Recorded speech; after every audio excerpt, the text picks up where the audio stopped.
In today's video, I'm going to teach you how to back up ClickUp.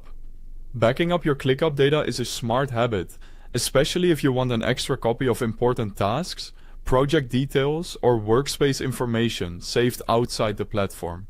In this walkthrough, I'll show you how to export your data as a CSV file so you can store it safely for future reference.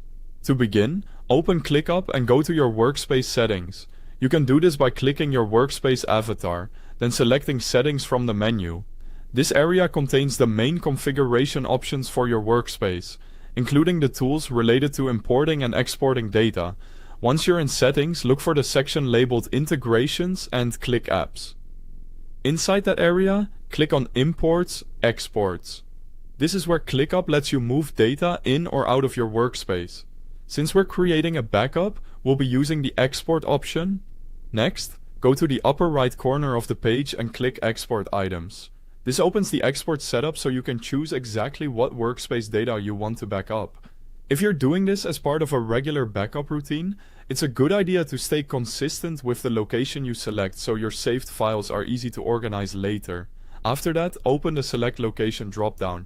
Choose the workspace location you want to back up. This step is important because it tells ClickUp which part of your workspace should be included in the export. Take a moment to confirm you've selected the correct location before moving on. When you're ready, click Start Export. ClickUp will begin preparing the CSV file for download. Depending on how much data is in that location, this may take a little time, so just wait for the process to finish. It's normal if the export isn't available instantly. Once you see the message that your export is ready, click Download Export. This will download the backup file to your computer. Make sure the download completes successfully before closing the page. Finally, save the exported CSV file in a secure backup location. For example, you may want to store it in a dedicated backup folder, an encrypted drive, or another protected storage location that's easy for you to access later. Giving the file a clear name with the date can also help you keep your backups organized over time. And that's it. You've successfully backed up your ClickUp data. Thanks for watching.